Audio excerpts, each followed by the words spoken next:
O silêncio do abismo foi rompido.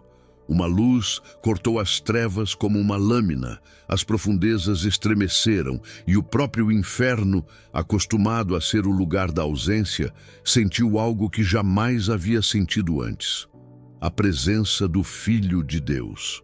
O chão do mundo espiritual pareceu se abrir diante dele. As sombras recuaram. O ar, se é que ali havia ar, vibrou em reverência.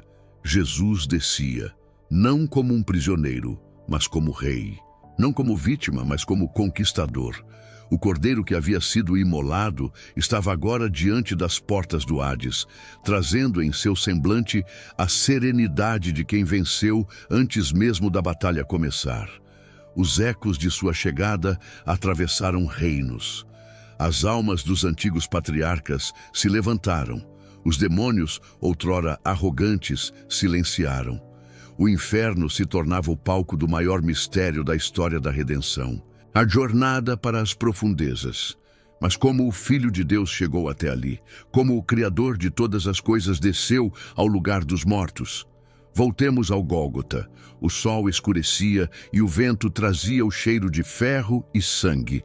No alto da cruz, o corpo do Messias pendia entre o céu e a terra. 3 palavras encerrariam o destino da humanidade: está consumado. A terra tremeu. O véu do templo se rasgou de alto a baixo. O som ecoou por Jerusalém, como se o próprio universo se partisse em 2. O acesso ao Santo dos Santos, antes reservado apenas ao sumo sacerdote, agora estava aberto. O corpo de Jesus foi depositado em um túmulo novo, cavado na rocha. As mulheres choraram, os discípulos se esconderam e o sábado chegou. Um sábado de silêncio absoluto. Mas enquanto a terra descansava, o céu e o inferno se agitavam. Porque a morte havia recebido o Filho de Deus, e isso mudaria tudo. O mundo dos mortos. Para compreender o que aconteceu, é preciso entender o que os antigos chamavam de Sheol, o reino dos mortos. O Sheol não era apenas um lugar de tormento, mas uma região de espera. Ali estavam os justos e os ímpios, separados por um abismo. De um lado, o seio de Abraão, onde os fiéis aguardavam a redenção prometida. Do outro, o lugar do esquecimento, onde reinava a ausência de Deus. O Salmo 88 o descreve como a terra das sombras e do esquecimento, onde ninguém louva ao Altíssimo. Até aquele dia, nenhum homem havia vencido a morte. Até mesmo os justos dormiam no silêncio, aguardando o cumprimento das promessas. Mas quando Jesus expirou na cruz e entregou seu espírito ao Pai, ele cruzou os limites que separavam a vida da morte. E o Sheol sentiu algo diferente. Aquele que havia criado o tempo atravessava agora o território da eternidade interrompida. O Filho de Deus descia ao abismo para libertar os que esperavam desde os dias de Adão. O encontro com os justos. As almas dos antigos se levantaram. Abraão reconheceu aquele que havia prometido o cordeiro. Moisés compreendeu o verdadeiro sentido do sangue nas portas do Egito. Davi viu diante de si o rei de quem escrevera nos Salmos. Isaías entendeu, enfim, que o homem de dores era o próprio Deus feito carne. O silêncio se quebrou, a luz se espalhou, e no coração das sombras, um novo êxodo começava. Cristo viera libertar os cativos. O apóstolo Pedro escreveria depois: ele foi morto na carne, mas vivificado no espírito, no qual também foi e pregou aos espíritos em prisão. Essas palavras descrevem o momento em que Jesus proclamou sua vitória aos que estavam nas profundezas. Não pregava para converter, mas para anunciar a derrota das trevas. O que para o inferno parecia uma vitória, a morte do Filho de Deus, tornava-se sua ruína. O grito das trevas.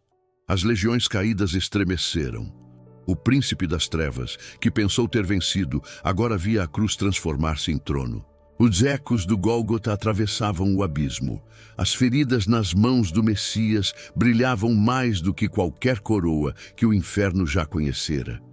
O livro de Colossenses descreve: despojou principados e potestades e os expôs publicamente, triunfando sobre eles na cruz. O inferno viu o impossível acontecer. O cordeiro, que parecia derrotado, tomava autoridade sobre tudo. Os portões que mantinham as almas presas começaram a ceder. As correntes se desintegravam como poeira diante da presença divina. O Filho de Deus caminhava entre os cativos e cada passo fazia o próprio inferno recuar. A luz no seio de Abraão. Enquanto as trevas se contorciam, o outro lado do Sheol se iluminava. Os justos se levantavam, os olhos de Abraão se enchiam de lágrimas. Os profetas que anunciaram sua vinda agora o viam em glória. Jesus falara sobre esse lugar na parábola do rico e Lázaro. O seio de Abraão, o refúgio dos fiéis, era um lugar de consolo, mas ainda não de plenitude. Ali, os santos aguardavam a promessa da redenção, e agora o Redentor havia chegado. As promessas feitas a Abraão, a Moisés, a Davi, todas se cumpriam diante deles. O próprio Cristo declarou: hoje estarás comigo no paraíso. Essas palavras, dirigidas ao ladrão arrependido, não eram apenas conforto, eram a revelação de que o paraíso seria inaugurado naquela descida. A luz brilhou e o abismo perdeu sua autoridade. Os que esperavam a salvação agora seguiam o Salvador para fora da escuridão. As chaves da morte e do Hades. No livro do Apocalipse, o Cristo ressurreto declara: estive morto, mas eis que estou vivo para todo sempre, e tenho as chaves da morte e do Hades. Essas chaves não são símbolos abstratos, representam o domínio absoluto sobre a vida e a morte. Ao descer às profundezas, Jesus não foi vencido por elas. Ele as conquistou. A morte, que sempre teve a última palavra, agora estava muda. O inferno, que reinava em trevas, agora conhecia a luz. O inimigo, que prendia os homens em culpa, agora via os grilhões se abrirem. Essa é a razão pela qual a morte, desde então, deixou de ser um fim. Ela se tornou passagem. Cristo não apenas venceu a morte, ele a transformou. O sábado do silêncio. Enquanto isso, na terra, o sábado se arrastava. Os discípulos, escondidos e atordoados, mal compreendiam o que acontecia. As mulheres preparavam especiarias, chorando em silêncio. Os fariseus guardavam o sábado como se tudo estivesse encerrado. Mas no mundo espiritual, a criação estava sendo recriada. O que parecia o dia mais quieto da história era, na verdade, o mais movimentado no invisível.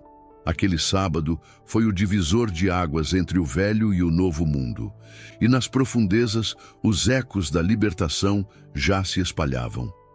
Cristo havia aberto o caminho. Os justos libertos deixavam o cativeiro. A morte estava sendo despojada de seu poder.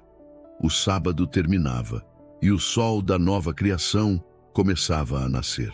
O terceiro dia. O amanhecer de domingo trouxe algo que o mundo jamais vira. A terra tremeu novamente.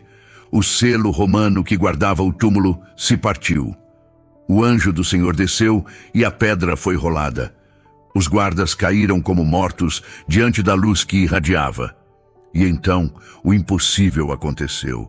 O corpo que repousava no túmulo começou a se mover. O sangue voltou a pulsar. A vida pela segunda vez entrou no tempo, mas agora em sua forma glorificada. Jesus havia ressuscitado, não como antes, não para viver e morrer de novo, mas como o primeiro de uma nova humanidade, incorruptível, eterna. Aquele que desceu ao mais profundo, agora subia ao mais alto. Paulo escreveria: o que desceu é também o mesmo que subiu acima de todos os céus, para encher todas as coisas. O significado espiritual. A descida de Cristo ao inferno não é apenas um evento místico, é o cumprimento perfeito da promessa de redenção. Ele desceu até o ponto mais distante de Deus para garantir que nada, nem a morte, nem o inferno, nem qualquer força espiritual, pudesse mais separar o homem do Criador.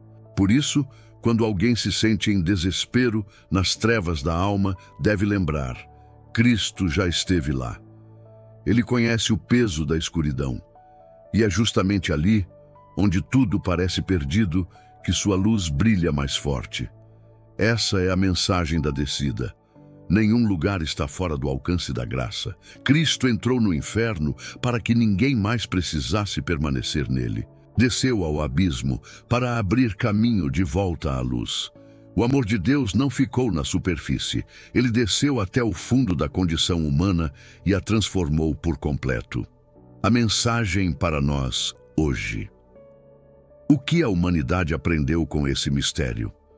Aprendeu que a morte não é o fim, mas o limiar de uma nova realidade. Que a vitória da cruz foi total, abrangendo céu, terra e inferno. E que aquele que crê em Cristo jamais estará só, mesmo nas trevas mais densas. Quando o cristão atravessa a dor, o luto ou o medo, ele participa, ainda que sem perceber, da mesma jornada que Cristo fez. Descer às próprias sombras é inevitável, mas agora existe uma saída. O inferno perdeu as chaves e o caminho de volta foi aberto. Desde então, o Sheol não é mais prisão. O inferno não é mais domínio, a morte não é mais senhora, porque aquele que desceu, subiu e reina. O legado eterno. Por séculos, a Igreja preservou essa verdade no credo apostólico. Desceu à mansão dos mortos, ao terceiro dia ressuscitou dos mortos. Essas palavras, repetidas em línguas e séculos diferentes, mantêm viva a memória desse momento em que o amor tocou o fundo do abismo. Não foi apenas um ato simbólico, mas a consumação do plano de Deus. Levar a salvação a todos os tempos, a todas as eras, até mesmo aquelas que antecederam a cruz. Quando Cristo subiu, levou consigo os justos do Antigo Testamento. O paraíso deixou de ser promessa e tornou-se realidade. O céu se tornou acessível porque o véu foi rasgado e o caminho foi aberto. O clímax, as trevas perderam sua última fortaleza. O inferno descobriu que não há prisão capaz de conter a luz. A morte entendeu que havia sido derrotada em seu próprio domínio. O Filho de Deus ressurgiu, trazendo nas mãos as chaves da eternidade, e com ele a esperança de toda a humanidade. Aquele que desceu, desceu até o ponto mais profundo, para que ninguém mais precisasse descer sozinho. Aquele que subiu, subiu levando consigo tudo o que havia redimido. A descida de Cristo ao inferno é mais do que um episódio teológico, é a revelação suprema do amor. Ele desceu para alcançar o perdido, para resgatar o que estava esquecido, para quebrar as correntes que nem mesmo o tempo podia romper. Hoje, quando a dor parece insuportável, quando o silêncio de Deus parece total, é preciso lembrar: Ele já esteve lá e voltou. O inferno não é mais o fim, é o cenário da primeira vitória da eternidade. A cruz abriu o caminho e o túmulo vazio selou o destino do mal. Porque ele desceu para libertar e subiu para reinar. O Filho de Deus atravessou o abismo, enfrentou o silêncio da morte e das profundezas trouxe a vida. Desceu como cordeiro, voltou como rei. Ele tomou as chaves da morte, destruiu as portas do inferno e abriu o caminho da eternidade. Ele desceu para libertar e subiu para reinar. Obrigado por ter assistido até aqui. Inscreva-se para não perder os próximos vídeos e deixe seu like.